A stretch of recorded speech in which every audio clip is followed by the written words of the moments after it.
किसी जगह स्टूडियो में आपका खैर मकदम है, स्वागत है। मैं हूं आपका खादिम, आपका host chief editor Naushad Alam.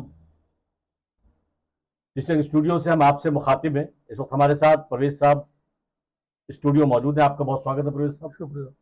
Parvez साहब एक अच्छे राजनीतिक और सामाजिक विश्लेषक हैं और अक्सर बेशतर हमारे साथ डिबेट में मौजूद रहते हैं। आज हम कई राजनीतिक घटनाक्रम का विश्लेषण करेंगे और परवेज साहब सटीक विश्लेषण पेश करेंगे। कई राजनीतिक घटनाक्रम है, उस पर हम ऐसा आज बहस करेंगे। जी जी। और सबसे पहला सवाल है परवेज साहब कि कर्नाटक के जो होम मिनिस्टर हैं प्रियांक खड़गे, जो मल्लिकार्जुन खड़गे के बेटे हैं, राष्ट्रीय अध्यक्ष है कांग्रेस पार्टी के। कर्नाटक में जो सरकार बनी जब से ही ऐसा है, कहीं ना कहीं ऐसा लगता है कि कांग्रेस पार्टी फॉर्म में दिख रही है वहां। इस बार आरएसएस से 100 साल का हिसाब लेकर ही रहेंगे जो होम मिनिस्टर हैं कर्नाटक के प्रियांक खड़गे, जो मल्लिकार्जुन खड़गे के बेटे हैं। खड़गे ने कहा है कि आरएसएस अपने कागज दिखाए, मेंबरशिप के कार्ड दिखाए और अपना लेखा जोखा जो है वो पेश करे, जिसके बाद आरएसएस में यकीनन बेचैनी पैदा हो गई होगी। एक तो ये है सवाल, और वहीं एक बहुत अहम एक सवाल और है इसी से जो इससे मुख्तलिफ है, अलग है।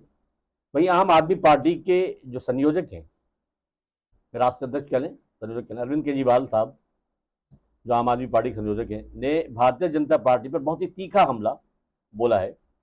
पंजाब के लॉ एंड ऑर्डर पर बहुत सवाल खड़े किए उन्होंने कहा है कि भारतीय जनता पार्टी पर बहुत ही तीखा हमला बोला है। पंजाब के लॉ एंड ऑर्डर को लेकर केजरीवाल ने कहा है कि लॉरेंस बिश्नोई जो ईडी पार्टी का दामाद है, इस तरह का कमेंट किया उन्होंने अपने भाषण में। ईडी मतलब बीजेपी। केजरीवाल सीधे सीधे कहना चाह रहे हैं कि कुख्यात डॉन लॉरेंस बिश्नोई को भारतीय जनता पार्टी की सरपरस्ती हासिल है। वही लॉरेंस बिश्नोई जो साबरमती जेल में बंद है, जो वहां बैठकर दुनिया भर में अपना नेटवर्क चला रहा है, उस पर उन्होंने अपनी पूरी बात अपने भाषण में की है और बड़ा कटाक्ष किया है।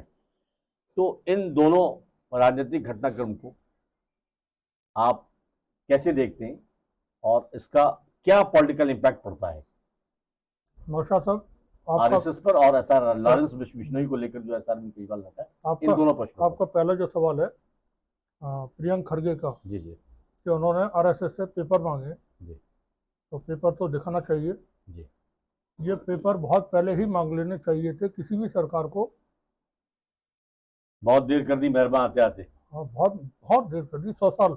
100 साल लगा दिया आपने। 100 साल कर दिए। ये तो बहुत पहले करना था आपको। अब ये 100 साल का हिसाब दे नहीं पाएंगे। 100 साल का क्या, ये एक दिन का भी नहीं देंगे।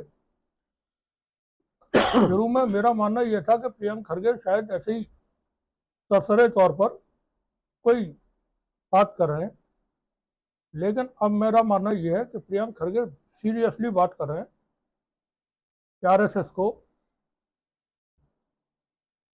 अपना रजिस्ट्रेशन और जो ऑडिट रिपोर्ट वगैरह है, जो उनको फंड्स मिलते हैं, जो बड़े बड़े दिव्य भव्य विशाल विराट कार्यक्रम होते हैं जी, जो उनके कैंप चलते हैं, OTC camp, ATC camp, training camp, ये तमाम, उसमें जो खर्चे होते हैं, बड़े बड़े पंडाल लगाए जाते हैं वहाँ। कभी कभी तो पता चलता है कि सब लाखों लोग जमा हुए।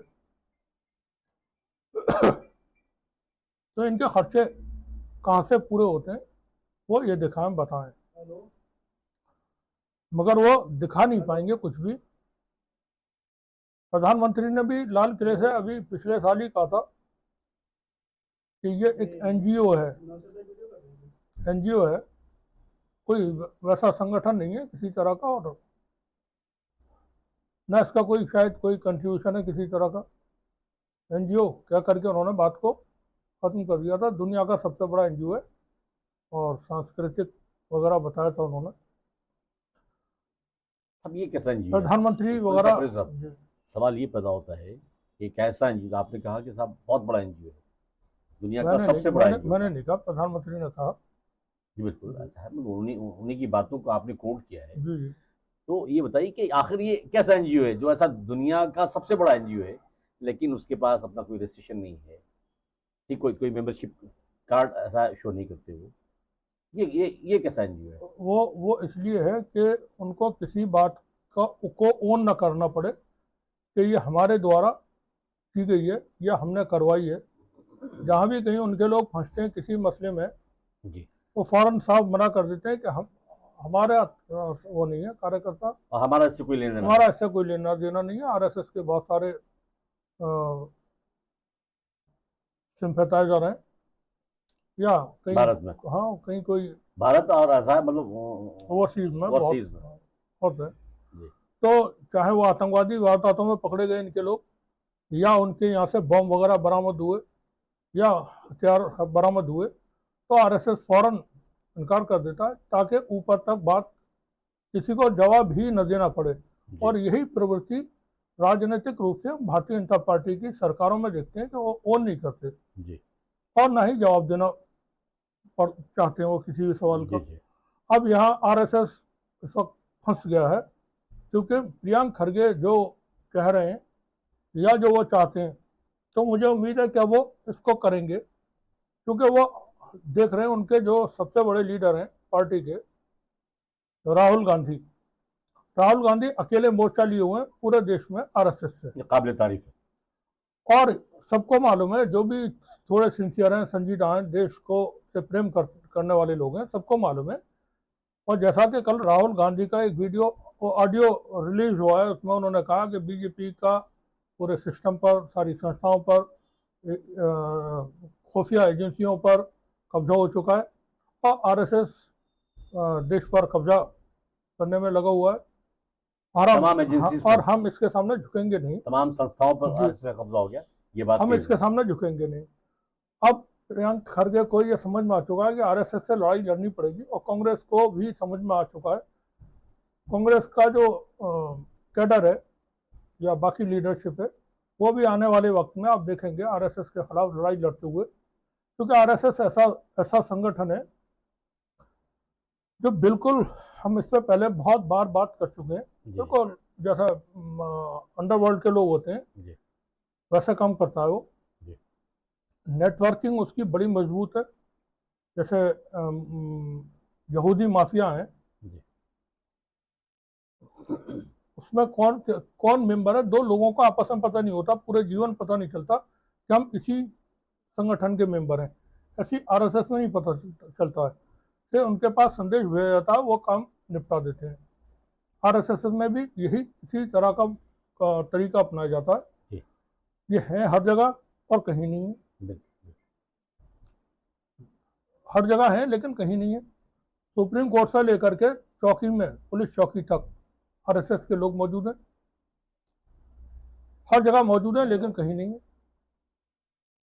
तो नहीं, कल के भाषण में राहुल गांधी ने ये बिल्कुल एक्सेप्ट तो किया है, ये कहा भी कि भाई ऐसा सारी संस्थाओं पे, सारी संस्थाओं से मुराद ये है कि मतलब बॉटम से लेकर टॉप तक जी जी, सारी संस्थाओं पे कहीं ना कहीं आरएसएस का कब्जा हो गया है। बहुत हुआ। तो सब एक सवाल है मेरे जहन में, बल्कि दो सवाल है मेरे जहन में। एक तो ये कि क्या राहुल गांधी जो है वो कंप्लीटली महात्मा गांधी के रास्ते पे चल निकले हैं? जो एक सवाल हाँ, ये। दूसरा हाँ, सवाल ये कि जिस तरह का स्टैंड मल्लिका अर्जुन खड़गे जो राष्ट्रीय अध्यक्ष हैं कांग्रेस पार्टी के, उनके बेटे ऐसा है प्रियांक खड़गे हैं, कर्नाटक के होम मिनिस्टर हैं, उनका स्टैंड आरएस खिलाफ जो जो ऐसा है स्टैंड है, और जिस तरह का रोल वो प्ले कर रहे हैं, तो मतलब कहीं ना कहीं ऐसा है, ये दर्शाता नहीं है कि मतलब कांग्रेस पार्टी और कांग्रेस हाईकमान के इशारे पे सब कुछ किया जा रहा है, जो कि बहुत पहले कर दिया जाना चाहिए उनके था। इशारे पर नहीं बल्कि उनकी मंशा को समझते हुए किया जा रहा है जी। कि वो क्या चाहते हैं। बिल्कुल बिल्कुल। उनको इशारा करना होता तो मनमोहन सिंह की सरकार में, जिस वक्त सरकार चल रही थी मनमोहन सिंह जी की, जी। वो उस वक्त होम मिनिस्टर से बोलते, शिवराज चौहान साहब थे, या वो शिवराज पाटिल थे, या आपके सुशील कुमार शिंदे, या बाद में जो हुए थे साउथ इंडिया वाले, जी। किसी से भी कहते हैं कि आरएसएस के खिलाफ आप पाबंदी लगाइए और इनके तमाम जितने ठिकाने सब पे छापेमारी कीजिए, वो हो जाती। नहीं, ये तो उनकी भूल वो थी। वो भूल नहीं थी, वो कांग्रेस के अंदर से चीजें लीक की गई थी, ऐसा कुछ होने जा रहा था। मुंबई एटीएस की रिपोर्ट जब सामने आई कंधमाल में जो कुछ हुआ था उड़ीसा में, उसके बाद जो मक्का मस्जिद ब्लास्ट, समझौता express blast, Malegaon blast, Ajmer blast, इनके जब जांच ताज रिपोर्ट होटल आई, पे हमला। जांच रिपोर्ट जब सामने आई तो मालूम हुआ कि इसमें शामिल कौन लोग हैं? आरएसएस के लोग, भारतीय सेना के पूर्व रिटायर्ड अधिकारी लोग और कुछ और लोग, जिसमें कर्नल पुरोहित वगैरह की गिरफ्तारी हुई थी। जी। और मामला पहुंचा था इंद्रेश कुमार से होता हुआ मोहन भागवत तक। आरएसएस के ही कैडर के लोगों के अभी पिछले साल का वीडियो मौजूद है, हमने उस पर भी खबर की थी। जी। जी। उसने बताया कि हम जम्मू पंजाब से जम्मू पहुंचे जी। और जम्मू जा करके, यानी जम्मू कश्मीर में, वहाँ हमने सेना के कैंप में ट्रेनिंग ली, यानी आरएसएस के लोगों ने सेना के कैंप में ट्रेनिंग ली हथियार चलाने की। बिल्कुल। अब देखें देश पर खतरा किस तरह का है। ये जो ट्रेनिंग सेंटर है इनके आरएसएस के, जिसके बारे में सुशील कुमार शिंदे ने 2013 में, 20 जनवरी 2013 को, जी। जहाँ तक मुझे याद है 13 थी, जी। जी। बिल्कुल 13 में उन्होंने बयान दे दिया था जयपुर में कांग्रेस के राष्ट्रीय अधिवेशन में कि आरएसएस और बीजेपी के कैंपों में आतंकवादी ट्रेनिंग दी जाती है।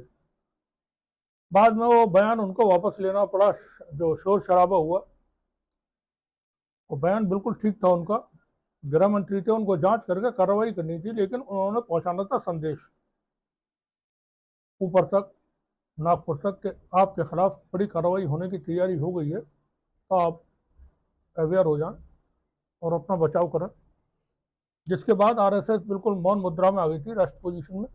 मैं ये कहना चाह रहा हूँ नौशाद साहब, देखें कर्नाटक में, क्योंकि अब कर्नाटक की बात चल रही है ना, प्रियंक खड़गे ने कहा है, तो वो वहाँ क्या है? Home minister. ठीक है, इससे पहले किसकी सरकार थी वहाँ? भारतीय जनता पार्टी की। भारतीय जनता पार्टी, येदियुरप्पा, और उनके बाद जो दूसरे बने थे। कर्नाटक में जब भारतीय जनता पार्टी की सरकार थी तब वहाँ कैंप चलते थे और बहुत दूर दूर से लोग आकर के वहाँ ट्रेनिंग लेते थे। अब ये नहीं कहूँगा किस संगठन के कैंप चलते थे, बवाल हो जाएगा फिर अगर मैं कहूँगा। मुझे आरएसएस के बारे में बहुत सारी कुछ जानकारियाँ हैं। नहीं, आप इस प्रोफेशन से जुड़े हुए हैं और ऐसा है, बड़ी ऐसा है, तो वहाँ सटीक कर्नाटक में, जानकारी है आपकी। अब वो कर्नाटक के गृह मंत्री हैं तो उनके पास फाइल वगैरह होंगी, सब उन्होंने सारी इंफॉर्मेशन है। देखा होगा कि यहाँ मतलब बाहर से आ रहे हैं लोग, यहाँ ट्रेनिंग ले रहे हैं। कहाँ से कौन सी चीज कंडक्ट की जा रही है, कैसे कंडक्ट की जा रही है, ये पूरा पूरा इल्म है, पूरी जानकारी तो है। अब तो उनकी जानकारी में होगा। इसी तरह से राजस्थान में होता था, इसी तरह से मध्य प्रदेश में। मध्य प्रदेश आरएसएस की सबसे मजबूत फैक्ट्री है इस वक्त, हमेशा से रही है। हमेशा से आरएसएस का सबसे मजबूत जो गढ़ रहा है वो मध्य प्रदेश रहा है। क्यों रहा है? वहाँ खदानें हैं, माइनिंग होती है, चट्टानें तोड़ी जाती हैं, उसमें क्या इस्तेमाल होता है?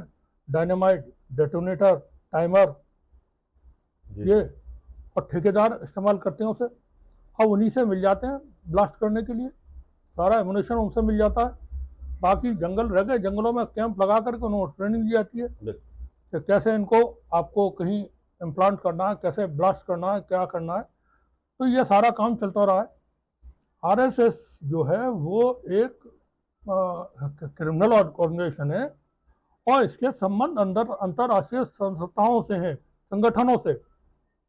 इसको मैं पहले भी कह चुका वीडियो में, इसके संबंध अंतरराष्ट्रीय जो देखें, महाराष्ट्र के हाई कोर्ट के जज रहे बी.आर. पाटले साहब,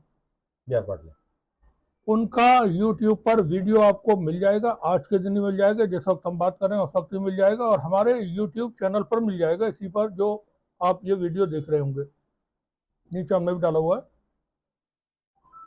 2 साल 3 साल पहले का होगा, वहाँ आपको पूरी रिपोर्ट मिल जाएगी। वो ये कह रहे हैं, मेरे पास इस बात के सबूत है कि मोहन भागवत ने 24 करोड़ रुपए ISI पाकिस्तानी खुफिया एजेंसी से लिए हैं, जिसके मामले में वो पहुंचे मुंबई जी जी हाई कोर्ट में। जी जी वहाँ उन्होंने रिट दायर की, वो ट्रांसफर कर दी गई सुप्रीम कोर्ट को। सुप्रीम कोर्ट ने उसको नथी कर दिया बाबरी मस्जिद के केस के साथ। जी फैसला हुआ बाबरी मस्जिद और राम मंदिर का, और वह बिना सुनवाई के ही उसका डिस्पोजल अपने आप हो गया, कोई सुनवाई नहीं हुई। पाटले साहब का यह बयान मौजूद है। अब मोहन भागवत ने किस बात के लिए 24 करोड़ का आप बताइए। अब आप अभी तक कागज मांग रहे थे, CA NRC मांग रहे थे, फिर बाद में जाकर के अभी ये SIR चल रहा था, 27 लाख लोगों के वोट नाम कट नाम गए पेपर के चक्कर में। तो अब आप पेपर अपने दिखाइए, जी बिल्कुल। आप पेपर देख करके लोगों को बता देते हैं कि विदेशी है, कि वो घुसपैठिया है, कि बांग्लादेशी है, जो भी। तो अब आप अपने पेपर कम से कम दिखा दें कि आप बिल्कुल ठीक ठाक हैं, इसमें परेशानी की कोई बात नहीं है। ये ऐसा तो है नहीं कि वो सब आपसे कोई ऐसी खुफिया जानकारी हासिल की जा रही हो। देखिए, एक सवाल और मेरे जहन में जी जी मुंबई की फिर सब एक सवाल और मेरे जहन में आ रहा है जी कि मुंबई के ताज होटल पे जिस तरह का हमला हुआ था, आतंकी हमला, दहशतगाना हमला हुआ था, जी जी उसके बाद से उसमें ऐसा है बहुत सारे टॉप लेवल के जो ऑफिसर्स थे, हेमंत करकरे और ऐसा है, लोगों ने ऐसा शहादत भी दी। और जिस तरह की चीज़ें उसके बाद निकल करके आई थी, कांग्रेस पार्टी की हुकूमत थी और RSS का नाम भी कहीं ना कहीं ऐसा उसमें लिया गया था इस हमले के पीछे। तो ये पूरी कहानी जो ऐसा ताज होटल की थी, वो आखिर थी क्या? उस पर कभी आप जो है SM मुशर्रफ साहब मुंबई के पुलिस कमिश्नर रहे, उनके वीडियो देखें और उनकी लिखी हुई किताब हु किल्ड करकरे उसको पढ़ लें। और करकरे साहब, लेट करकरे, थोड़ा सा ऐसा मैं है। बताता रहा हूँ, जी लेट करकरे साहब का जो पत्नी है, उनके भी बयान आप सुने यूट्यूब पर वीडियोज में। मैं उस पर नहीं बोलूँगा, बात कुछ वैसी नहीं है। हम लोगों को भी ख्याल रखना पड़ता है लाइन से किधर किधर रहना है, या जी बिल्कुल कितना बिल्कुल बिल्कुल। कितना लाइन के पास तक अपनी जाना है। लिमिटेशन है, हाँ, लिमिटेशन को। उसी के तहत बात करनी है। वो जो कुछ था उसकी जानकारियां भारतीय खुफिया एजेंसियों को थी। इत्तेफाक से हमले की। पाकिस्तान से जो बोट आ रही थी हथियार लेकर के, उसकी जानकारी रॉ को मिल गई थी। उन्होंने दिल्ली IB को भेजी, IB दिल्ली ने महाराष्ट्र IB को भेजा। बावजूद इसके वो वहां तक आ जाते हैं। अब आ कैसे जाते हैं, बिल्कुल। आ कैसे जाते हैं, क्योंकि उनको आने दिया गया। अब जो यह जो शहादतें हुई थी अधिकारियों की, साठ गांठ की वजह से। अधिकारियों की जो शहादतें हुई हैं, जी वो आतंकवादियों के पास जो हथियार थे उनसे नहीं हुई। उसमें 9mm का पिस्टल इस्तेमाल हुआ, जो सरकारी बोर होता है। जी जी बिल्कुल। खैर, सरकारी ना हो, मध्य प्रदेश में बहुत बनते हैं ये इलीगल तरीके से। 9mm के पिस्टल हों, या आपके 32 के हों, या दूसरे बोर के, जी जी इतने बनते हैं कि अगर किसी को 1000-2000 चाहिए तो वो भी एक ही दिन में मिल जाते हैं। पिस्टल वगैरह है, रिवॉल्वर है, और थोड़े भारी हथियार भी हैं वो। जी जी मैंने इस पर पूरी स्टोरी टाइप करके लिखी थी, इसी जंग में वो मिल भी जाएगी आपको। जी वहाँ हत्याएं हुई। उसमें अभिनव भारत, वो भी RSS का ही एक संगठन है, और इतना खुफिया तरीके से महाराष्ट्र में काम करता है जैसे कि कोई डिफेंस का एरिया हो, जहाँ सेना के इलाकों में लिखा होता है कि प्रोहिबिटेड एरिया। वहाँ की कोई जानकारी आपको मिलेगी नहीं कभी, अंदर दीवारों के अंदर नहीं जा सकते आप। अभिनव भारत के कैंपस में। अभिनव भारत के कैंपस में वो लोग थे, और थे यहूदी माफिया के लोग थे। यहूदी माफिया का भारत के अंदर क्राइम में बड़ा दखल रहा है। जैसे कि हरेन पांड्या की हत्या, हरेन पांड्या की हत्या भी यहूदी माफिया और अभिनव भारत के लोगों ने की और कराई। RSS का जो रोल है, RSS जो करता रहा है, उसका काम ये रहा हमेशा से, वो कोशिशें ये रही जी कि देश पर कब्जा हर तरीके से। उसने अपने जो संगठन तैयार किए, तो उनके जरिए देखें समाज में कुछ काम भी किए, जैसे हिंदुओं को हिंदू बनाना, जी या पिछड़ी जातियों को, जिनको हम भारतीय पिछड़ी जातियां हैं या आदिवासी हैं, उनको हिंदू बनाने के कार्यक्रम चलाए। मुसलमानों के खिलाफ नफरत फैलाने के काम चलाए, मुसलमानों के खिलाफ दंगे भड़काने के काम चलाए उन्होंने। उनके कार्यक्रम मुस्तकिल चलते रहे हैं। 100 साल में उन्होंने यही काम किया। साथ ही उन्होंने एडमिनिस्ट्रेशन में अपने लोगों को पढ़ा लिखा करके एंट्री कराई, राजनीति में एंट्री कराई, फिर क्रिमिनल संगठन भी साथ के साथ लेकर के चले। हर तरह के जो वेपन थे उनके पास, वो उन्होंने अपने पास तैयार करके रखे, जैसा जहां जिसकी जरूरत पड़ी उसको उन्होंने इस्तेमाल किया। आज आरएसएस को हम भारत में तो लोग जो हमारे थोड़े से हिंदुत्ववादी हैं वो ये समझते हैं कि सांस्कृतिक और गैर राजनीतिक संगठन है, मगर ऐसा नहीं है दोस्तों। आप ठंडे दिल से, ठंडे दिमाग से बस ऐसे ही थोड़ा पढ़ें, देखें, जानने की कोशिश करें आरएसएस क्या है, आरएसएस क्या करता रहा या आरएसएस क्या करना चाहता है। अब प्रियंक खड़गे जो उनसे सवाल कर रहे हैं या जो जानकारी हासिल करना चाहते हैं, आरएसएस को देना चाहिए। और देश में अब तो कांग्रेस की सरकार रह गई है जो 3-4 राज्यों में है, बाकी विपक्ष की तो किसी राज्य में है नहीं। बिल्कुल बिल्कुल। आम आदमी पार्टी की पंजाब में और 4-4.5 राज्यों में कांग्रेस की है। तो कुल मिला के ये कह सकते हैं भारत के सारे राज्यों में, 5.5 राज्यों में विपक्ष की सरकार है। तो पंजाब की सरकार को भी इनसे मांगना चाहिए कि पेपर दिखाइए आपका क्या है।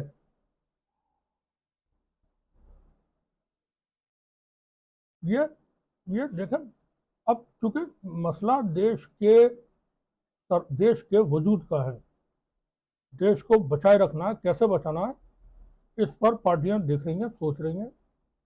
और विपक्ष जो है इस वक्त एकजुट है और विपक्ष की यह समझ में आ चुका है। राहुल गांधी के वीडियो ऑडियो में भी कल ये पैगाम दिया गया और हम भी अपनी बातों में बात करते रहते हैं कि बहुत ज़्यादा स्पेस बचा नहीं है बिल्कुल विपक्ष के लिए। अभी अभी आपने एक बात कही कि आरएसएस ने 2 काम किए। एक तो ये कि भाई ऐसा है, उन्होंने जो मतलब SC ST OBC के जो लोग हैं, जो खुद को ये तस्लीम नहीं करते, नहीं वो खुद क्या यही तस्लीम नहीं करते कि ये हिंदू है, ठीक है नहीं। अरे मेरे तो उसके बाद इन्होंने ऐसा है इन तमाम कम्युनिटीज को, बिरादरियों को हिंदू बनाने का काम किया और हिंदू बनाने के साथ साथ उनके हाथों में हथियार दिए और एक तरह से अगर आप ये कहेंगे मतलब उन्हें क्रिमिनल बनाया तो गलत नहीं होगा। दूसरी बात ये कि उन्होंने हिंदू बनाने की बात तो की, लेकिन ऐसा है जो हिंदू कम्युनिटी के लोग हैं उनके लिए शिक्षा की बात नहीं की, उनके लिए रोजगार की बात नहीं की, उनके लिए स्वास्थ्य की बात नहीं की, किसानों के हित की बात नहीं की, नहीं करेंगे, ठीक है नहीं। तो ये तमाम चीजों पे सवाल खड़े होना चाहिए। बंधुआ मजदूर उन्हें, और आज भी देखने को उन्हें जो है खुशहाल लोग नहीं चाहिए, बंधुआ मजदूर। दूसरे ये कि बराबरी पे वो ला नहीं सकते किसी को। जो अपर कास्ट है हिंदू की, वो जो निचले समाज हैं, निचले जातियों के लोग हैं, जी उनको अपने आसपास भी नहीं देखना चाहते, भटकने नहीं देना चाहते। जैसा आपने बहुत सारी फिल्मों में देखा होगा, कहानियों में पढ़ा होगा और किसी कार्यक्रम वगैरह में भी देखा होगा। यहाँ तक कि जाट और ठाकुरों के झगड़े, जाट और ठाकुरों के, राजस्थान में जाट जो कि OBC में आते हैं, उनको भी घोड़ों पे बैठने का अधिकार नहीं था 7वीं ईस्वी तक। घोड़े पे बैठ करके वो बाजार से गुजर के नहीं जा सकते थे। अगर सर पे पगड़ी रखी है, पगड़ी उतारनी पड़ेगी। पैर में अगर कुछ पहना हुआ है, चप्पलें वप्पलें, तो उतारनी पड़ेंगी। अगर कुछ बांधा हुआ है, ऊपर कुछ पहना हुआ है, तो वो नहीं, सिर्फ टाट बंधा होना चाहिए, घोड़े के ऊपर झील नहीं होगी। इस तरह से 7वीं सदी के भारत में जाट समाज को ऐसा रखा जाता था। अगर वो बाजार से घोड़ा लेकर के निकलेगा, ऐतिहासिक बात अगर वो घोड़े पे बाजार से निकलेगा तो पैदल चलेगा, घोड़ा का रास्ता पकड़ के आगे से। वही व्यवस्था आज भी है। अब राजस्थान में जी जी आपने फिल्मों में देखा होगा, गुलामी फिल्म है और फिल्में हैं, बंटवारा फिल्म है, इनमें आपने देखा होगा कि वो चौधरी और ठाकुरों की लड़ाई। प्राचीन काल के इतिहास को दोहराया गया इन फिल्मों में। अब ये आरएसएस जो है, ये तो मनुस्मृति पर आधारित व्यवस्था को कायम लागू करना चाहती है। जी बिल्कुल। वहां मनुस्मृति वाली व्यवस्था में छोटी जातियों के लिए कोई जगह नहीं है। उनके लिए जगह यह है कि आप खेती वेती करो और हमारी चाकरी करो, हमारी मजदूरी करो, और हमारे खेतों में जाके हमारे जानवरों को नियार व्यार खिलाओ और चारा वारा डालो, पानी पिलाओ, इनकी इन्हें धुलाओ नहलाओ, और दूध वूध काट के वो हमारे बाल्टी भर के हमारे घर में ला के रखो। चीज़ें ठीक है। अब वो दूध में से एक कटोरी उठा करके उसे भी दे दी जाती है कि बाल्टी भर के हमारे घर पर रख के जाओ और एक कटोरी दूध तू भी ले जा, चल, तूने बड़ी मेहनत की है सुबह से शाम तक। इस तरह का भारत चाहिए उनको, मजदूरों का, गुलामों का, बराबरी का भारत बनाने की कोशिश आरएसएस से कोई ख्यालों में भी सोच ले तो यह संभव है। अभी आपने मनुस्मृति का नाम लिया आपने, तो क्या मतलब ऐसा ये मतलब ब्राह्मण क्षत्रिय वैश्य और शूद्र के वर्णन में ही मतलब ऐसा है बिरादरियों को उलझा के ये तो वो रखना नहीं चाहते, उनका तो कहना यही सत्य। अरे पूरा का पूरा धर्म का जो जो स्ट्रक्चर है, वो धर्म का स्ट्रक्चर तो ही क्या है, मनुस्मृति सिर्फ इन्हीं चीजों को और बेस करती है? वही धर्म का स्ट्रक्चर जो है समाज के ऊपर थूप दिया गया। उसको धर्म भी कह दिया गया, उसको समाज भी कह दिया गया, और वो सब एक उसमें। तो क्या मनुस्मृति जो है इन्हीं कैटेगराइजेशन पे बेस्ड करती है, ब्राह्मण क्षत्रिय वैश्य शूद्र? बिल्कुल इसी पे करती है। चलिए। और उसमें नियम कानून जो है, उसको हम ये भी कह सकते हैं कि वो तौरात से बहुत मिलते जुलते हैं, तौरा से। जी। तो बहुत सारे लोग, मतलब ये लंबी बात हो जाएगी। चलिए, तो ऐसा दूसरा जो राजनीतिक घटनाक्रम है उस पर हम बात कर लेते हैं। उसमें अच्छा, वो आपने जी उसका जी जो डॉन का जी बताया, जी जी तो जी। मैं चाहूंगा आम आदमी पार्टी की जो संयोजक है अरविंद केजरीवाल ने भारतीय जनता पार्टी पर बहुत ही तीखा हमला बोला है कि पंजाब के लॉ एंड ऑर्डर को लेकर केजरीवाल ने कहा है कि लॉरेंस बिश्नोई जो ईडी पार्टी का दामाद है, एक बहुत तीखा कमेंट है ये, अभद्र भाषा भी कह लेंगे आप इसको तो गलत नहीं होगा।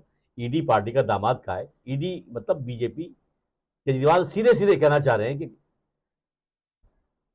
कुख्यात डॉन लॉरेंस बिश्नोई को भारतीय जनता पार्टी की सरपरस्ती हासिल है। जो लॉरेंस, और ये अरविंद केजरीवाल ने इल्ज़ाम लगाया है कि लॉरेंस बिश्नोई जो है वो साबरमती जेल बंद है, वहाँ जो वहाँ बैठकर दुनिया भर में अपना नेटवर्क चला रहा है, ये उनका आरोप मैं है। अरविंद केजरीवाल का बयान सुनवा देता हूँ पहले। जी बिल्कुल बिल्कुल, ठीक है ना। लोगों को सुनवा दीजिए।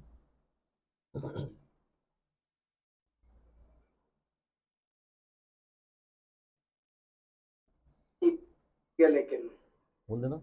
लॉरेंस बिश्नोई, और वो कहां बैठा है? साबरमती जेल में, ईडी पार्टी का दामाद, उनके संरक्षण में।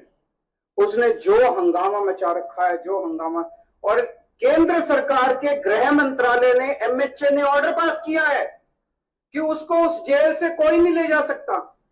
वो उसी जेल के अंदर बैठ के अपना पूरा नेटवर्क चला रहा है पूरी दुनिया में, केवल इंडिया में नहीं, पूरी दुनिया के अंदर। अगर पंजाब के अंदर वो कोई क्राइम कर रहा है तो पंजाब पुलिस उसको ला नहीं सकती, उसको पंजाब पुलिस को साफ। ये केजरीवाल साहब ने कहा है, जो अभी हमने सुनवाया है यहाँ पर। जी जी। ठीक है। तबियत कुछ नासाज है मेरी, आपके यहाँ और बार बार खांसी भी आ रही है। कोई बात नहीं, बस हम जल्दी खत्म कर रहे हैं।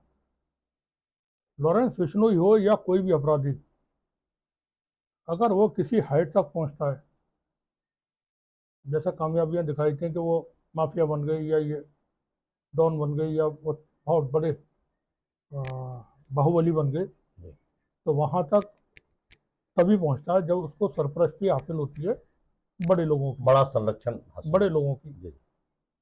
अगर सरपरस्ती हासिल नहीं होती है तो वो फिर इतना ऊपर नहीं जाता, ऊपर ही चला जाता है। अगर सरपरस्ती हासिल ना हो तो इतना ऊपर नहीं जाता, ऊपर ही चला जाता है। अभी एक काला हिरण नाम से फिल्म आ रही है, उसका मैंने टीजर या प्रोमो जो भी है वो देखा। उसमें जो फिल्म में डायरेक्टर है अमित जानी, शायद नाम है उसका, जी। जो उसकी फिल्म है, उसमें वो कह रहा है, और नाम रखा गया लॉरेंस बिश्नोई का, लॉइन बिश्नोई, लॉइन बिश्नोई। और वो फिल्म में जो डायलॉग है, मैं डायलॉग दोहराने की कोशिश कर रहा हूँ, जी जी हो सकता है थोड़ा इधर उधर हो जाए, जी जी कि दाऊद इब्राहिम का बाप है लॉइन बिश्नोई, दाऊद इब्राहिम का बाप है लॉइन बिश्नोई, और लॉइन बिश्नोई को अरविंद केजरीवाल उतारे ईडी पार्टी का दामाद है। जी जी जी तो दोनों रिश्तेदार हुए, दोनों रिश्तेदार हो गए। जी जी बाप लॉइन बिश्नोई यानी लॉरेंस बिश्नोई, और बेटा दाऊद इब्राहिम।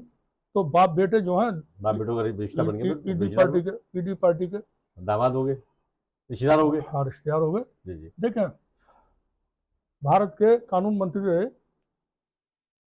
उन्होंने, उनके पास उनका वीडियो आपको मिल जाएंगे, जी उनके पास दाऊद इब्राहिम का फ़ोन आया और दाऊद ने कहा भारत लौटने के लिए। जी तो उन्होंने बात की अटल जी से और अडवाणी साहब से, और कोई जवाब उधर से नहीं मिला। तो वो समझ गया क्या जवाब है, यानी कि नहीं बुलाना उसको। जी इतने बड़े लेवल पर जब लोग पहुंचते हैं, तो उनके साथ एसोसिएट होकर के अधिकारी, राजनीतिक, व्यापारी सब मिलकर के धंधा करते होते हैं। जी अब लॉरेंस बिश्नोई जैसा आदमी जेल में बैठा हुआ है, साबरमती जेल में, जी उसका नाम शामिल होता है कहाँ, भारत के अंदर अतीक अहमद की हत्या में। क्या अतीक अहमद की हत्या लॉरेंस बिश्नोई ने करवाई, मुन्ना बजरंगी की हत्या लॉरेंस बिश्नोई ने करवाई, बाबा सिद्दीकी की हत्या लॉरेंस बिश्नोई ने करवाई, पंजाब में सिंगर की हत्या, और बहुत सारे हत्याएं। अभी 3-4 दिन पहले एक और ट्रेनर की, जिम ट्रेनर की हत्या हुई है दिन दहाड़े सड़क पर, उसमें भी लॉरेंस बिश्नोई गैंग का नाम आया। जी जी और फिर कनाडा में निज्जर की हत्या हो, या फिर अमेरिका में पन्नू की हत्या का प्लॉट रचा जाना। बहुत सुर्खियों में रहा पर अब ये क्या है, देखें, लॉरेंस बिश्नोई साबरमती की जेल में मौजूद है। वहाँ जेल में उसके पास हो सकता है मोबाइल वगैरह हो, जेल में रहते हैं बंदियों के पास, और सबकी मिली भगत से ही चलता है सब काम। बिल्कुल मोबाइल वगैरह हो तो वहाँ से वो कोई डायरेक्शन वायरेक्शन देता हो, अपने लोगों को संपर्क में रहता हो। जो हत्याएं कनाडा वगैरह में हुई हैं, कनाडा कनाडा की सरकार का बयान ये है कि भारतीय की खुफिया एजेंसियां हमारे यहाँ पर लॉरेंस बिश्नोई गैंग के जरिए हत्याएं करवा रही है। हमारे यहाँ और अमेरिका के पन्नू की हत्या में, पन्नू की हत्या के षड्यंत्र में जब वो प्लॉट अनफोल्ड हुआ, तो उसमें मालूम हुआ कि हमारे यहाँ रॉ का एक अधिकारी, जी उसका नाम आया कि ये इसके जरिए संपर्क में थे, और वो तमाम चीज़ें यहाँ से बैठ करके मैनेज कर रहा था। इसको फिर बाद में FBI ने गिरफ्तारी वगैरह की और जेल पहुँचे। अब वो FBI का अधिकारी, वो भारत का जो रॉ का अधिकारी है, इसमें यहाँ तक बात पहुँची कि ये बात गृह मंत्री को भी पता है और प्रधानमंत्री को भी पता है कि हत्या के कार्यक्रम जो चलाए जा रहे हैं भारत से। तो अब यह अतीक अहमद की हत्या हो, या बाबा सिद्दीकी की हत्या हो, या कनाडा में होने वाली, या कहीं भी, अमेरिका में केजरीवाल ने जो बोला है, उन्होंने कहा ईडी पार्टी का दामाद। हम किसी पार्टी का नहीं कह रहे, हम ये कह रहे हैं इनके संबंध होते हैं सीधे सीधे एजेंसियों से, बिल्कुल जो टॉप की एजेंसियां होती हैं, जैसे कि दाऊद इब्राहिम है, और वो छोटा राजन है, और जो रवि पुजारी वगैरह, और जो क्रिमिनल हुए, सब एजेंसियों के संपर्क में रह करके अपना धंधा करते हैं, उनके उनके लिए काम करते हैं, ये उनकी मदद से अपने भी काम करते हैं। चंद्रा स्वामी ने भारत में दाऊद इब्राहिम की मुलाकात करवाई अदनान खशोगी से, जो अंतर्राष्ट्रीय हथियारों का तस्कर था, और दाऊद इब्राहिम का नेटवर्क इस्तेमाल होता था वो हथियार जाफना तक पहुंचाने में। जी जी अब एक और, जैसे ललित मोदी है, ललित मोदी जो यहाँ IPL वगैरह कराते थे, उनका एक बयान मैं 3-4 दिन पहले सुन रहा था। उन्होंने कहा, वो लंदन में आजकल, कि मुझे दाऊद की तरफ से, डी कंपनी की तरफ से धमकियां दी जा रही थी, इसलिए मैं भारत से चला आया, भारत छोड़ करके मैं भागा नहीं हूँ, भारत से भगोड़ा नहीं हूँ मैं, अपनी जान बचा करके चलाया। आप इतने बड़े आदमी थे उस वक्त, भारत सरकार के मंत्रियों से ज़्यादा आपकी पूछगछ थी, बड़े बड़े लोगों से आपके संबंध थे। पूरा आईपीएल और ये सब आपने जो खड़ा किया था, उसकी वजह से आप शिकायत करते सरकार से और मीडिया में बात बताते, नाम न लेते कौन अपराधी आपको धमकी दे रहा है, कौन सा ग्रुप धमकी दे रहा है। आप कहते मेरी जान को खतरा है, मेरी सुरक्षा कीजिए। मोहन भागवत को Z+ सिक्योरिटी मिली हुई है, आपको क्यों नहीं मिलती? अब आप वहां जाकर के कह रहे हैं लंदन में कि डी कंपनी की तरफ से मेरी जानो खतरा था। अब मैं आपको बता दूं यार, जितनी ताकतवर डी कंपनी भारत में है, उससे कम से कम 50 गुना ज्यादा लंदन में है, इंग्लैंड के अंदर। और आज दुनिया के लगभग लगभग सारे देशों में इनका कारोबार फैला हुआ है, ये सबको मालूम है। तो सब पॉलिटिक्स में मैं ये कहना चाह रहा हूँ, क्राइम का बड़ा अमल दखल होता है।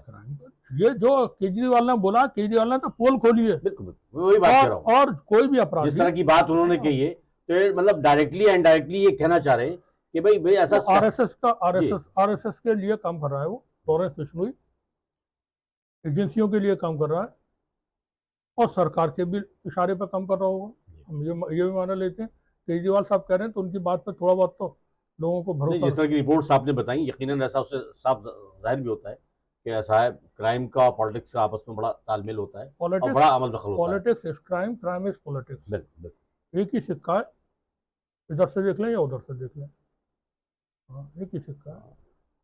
चलिए, आपने बड़ी ऐसा है, कोई गुंजाइश ही नहीं है उसमें सर्वाइव करने की। पॉलिटिक्स में जो अब की जो लेटेस्ट जो पॉलिटिक्स है, पहले लोग रहते थे जो समाज सेवा और जन सेवा और साफ सुथरी देश सेवा, इसके लिए राजनीति में होते थे और उसी नाम से जाना भी जाता। जो भूखे रहते थे, जो खद्दर पहनते थे, जो चप्पलें पहन करके चलते थे, जो दरिया पार करने के लिए तो तैर करके पार करते थे, नाव नहीं होती थी। अब तो 15-15 लाख के सूट पहनते हैं लोग और हवाई जहाज़ों में 8-8 हजार करोड़ रुपए के हवाई जहाज़ों में, कारों में बैठ करके सफर करते हैं। ये सब एक ही उसमें आता है। पॉलिटिक्स अब जो है कोई समाज सेवा वेवा नहीं रही है, वो सीधे सीधे कारोबार है, व्यापार है। नहीं, हमारे यहाँ भी ऐसे शासक में, हमारे यहाँ भी प्रोफेसर साहब ऐसे लोग रहे हैं, ऐसे नेता रहे, जैसे गांधी जी का नाम ऐसा है। हाँ, वो रहे हैं पहले, मैंने अभी से वही बात की। आज आप देखें अटल बिहारी लाल बहादुर शास्त्री हैं, वो उनकी अपनी एक अलग कहानी है कि वो ऐसा अपने कमरे में झाड़ू भी खुद लगाया करते थे। इस तरह की बातें हैं। अटल बिहारी वाजपेयी, अडवाणी, इन लोगों ने बड़ी मेहनत की, पार्टी को खड़ा किया, पार्टी को कहीं से कहीं पहुंचाया, सत्ता में आ गए। बिना कुछ किए हुए प्रधानमंत्री मोदी, मतलब आप देखें पूरी पार्टी साइडलाइन हो गई, सब खत्म हो गया। अब ये मोदी ने भी जो करिश्मा किया है, वो कोई उसके पीछे भी बहुत बड़ा तंत्र मौजूद है। हाँ, उसके पीछे पूरा तंत्र है। आप खाली ये ना समझे वाइब्रेंट गुजरात और ये, और खाली ये क्या नाम है आपका कॉर्पोरेट वगैरह का, पूरा तंत्र मौजूद है भारत से लेकर के अमेरिका तक का। जो अमेरिका भारत के नाविकों की हत्या कर देता है और उसके खिलाफ बोलने की हिम्मत नहीं होती, क्यों नहीं हो रही है हिम्मत? अमेरिका के खिलाफ बोलने की हिम्मत क्यों नहीं हो रही है? खैर, आपकी बात रखें। आपने ये बिल्कुल सही कहा कि politics is a crime and crime is a politics. इन दोनों का आपस में चोली दामन का साथ होता है और यही वजह है कि जब तक शफाफ सियासत नहीं होगी, साफ सुथरी पॉलिटिक्स नहीं होगी, दुनिया यकीनन सफ़र करती रहेगी और इस तरह के मसाइल, इस तरह की समस्याएं नीतिगत जी, आइडियोलॉजिकल जी, और खुद को बिल्कुल कंट्रोल में रखते हुए, जो दिलों में नफरतें होती हैं उसको न रखते हुए जब राजनीति होगी तब तो होगी अच्छी। अगर आप मकसद से पॉलिटिक्स में जाएंगे कि मुझे एमएलए बनना है, मुझे एमपी बनना है, मुझे मिनिस्टर बनना है और इसके लिए मुझे चाहे कुछ भी करना पड़े, तो फिर आप घुटनों के बल भी बैठेंगे और लेटेंगे भी, और जो आपसे कहा जाएगा वो करेंगे भी। राजनीति कोई आप सिर्फ पोस्ट के लिए थोड़ी है कि आप पद हासिल करें और कोई मिल जाता है मौका अच्छा है, नहीं मिलता तो कोई बात नहीं, सेवा करें आप। पॉलिटिक्स में सेवा के लिए आना चाहिए। लेकिन अब जो आते हैं लोग मकसद लेकर के आते हैं कि प्रधानी का इलेक्शन के लिए भी कि हर हाल में मुझे प्रधान बनना है। और उसे मालूम है कि प्रधान बनने के बाद जो पैसा आएगा मनरेगा का नरेगा का जो भी है वो मेरे खाते में आएगा, सेक्रेटरी के साथ मिल करके मैं अपना कर लूंगा। ये आपने आपने बहुत ही सटीक विश्लेषण किया है, और ये फिर- वास्तविकता और सच्चाई है, ये हकीकत है कि जैसा कि परवेज साहब ने कहा, politics is a crime and crime is a politics. जब तक सियासत में, जब तक राजनीति में साफ सुथरे लोग नहीं होंगे, देखिए ऐसा है सियासत में धर्म का और आस्था का, परवेज साहब, मोरल आस्था के लिए धर्म कोई जगह नहीं कोई होती, जगह नहीं होती, मोरल मॉरलिटी की जगह होती है। और आप इश्यूज की बात करिए, आप जो है आप जन समस्याओं की बात करिए, पब्लिक इश्यूज पे बात करिए, नैतिकता की ऐसा है राजनीति के लिए। और ये अहम और important है। शिक्षा कैसी, प्राइमरी से लेकर के आखिर तक, जब तक बच्चा और पढ़े। शिक्षा भी वैसी कि व्यवहारिक शिक्षा के साथ साथ शिक्षा हो। मैं जो कह रहा हूँ कैसी कोर्सेस में पहली क्लास से, नर्सरी से आप शुरू करिए जी, बच्चे को ये पढ़ाना कि हमें सच बोलना है। आप उसे मत कहिए आपको क्या बनना है बड़े होकर के, आप बच्चे को ये कि हमें सच बोलना है। जैसे ही इंसान सच बोलना शुरू करता है, लगभग तमाम तरह की परेशानियों से वो बच जाता है। अब कुदरती कोई आफत है वो अलग बात है, या कोई अननेसेसरी कुछ चीज क्रिएट हो जाए वो अलग बात है, लेकिन साथ ही शेयरिंग और ऐसा सेवा भाव की शिक्षा। आपको अब्दुल कादिर जिलानी रहमतुल्लाह अलैह का जो वाकया है, बाबा भारती जैसे जो कहानियां हैं, उनको कंटिन्यू रखना पड़ेगा, हाई स्कूल नहीं, इंटर और इंटर के आगे तक। अब आप पढ़ाई जो है बच्चों को एकदम मशीन बना के रख दिया, और वो भी उसमें कोई लॉजिक है नहीं पढ़ाई में। चलिए इस टॉपिक पे हम कभी बात करेंगे।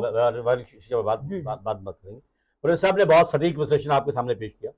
जितने भी लोग हमारे चैनल को देख रहे हैं जो नए हैं, उनसे मेरी रिक्वेस्ट है कि हमारे चैनल को सब्सक्राइब कर लें और बेल आइकन दबा दें ताकि नोटिफिकेशंस आप तक पहुंचती रहा करें। और मैं आप लोगों से रिक्वेस्ट ही कर सकता हूं कि अगर आपको ये लगता है कि हम इस प्लेटफॉर्म से कुछ अच्छा और बेहतर करने की कोशिश कर रहे हैं, तो एक छोटा सा कमेंट हमारे हौसला अफजाई के लिए आप लिख दिया करें। यही हमारे लिए आपकी बड़ी मदद होगी, बड़ा सहयोग होगा, बड़ा कंट्रीब्यूशन होगा। और अपने दोस्तों को शेयर कर दें। आप सभी का बहुत बहुत शुक्रिया, धन्यवाद, थैंक यू, जय हिंद, अल्लाह हाफिज़, थैंक यू।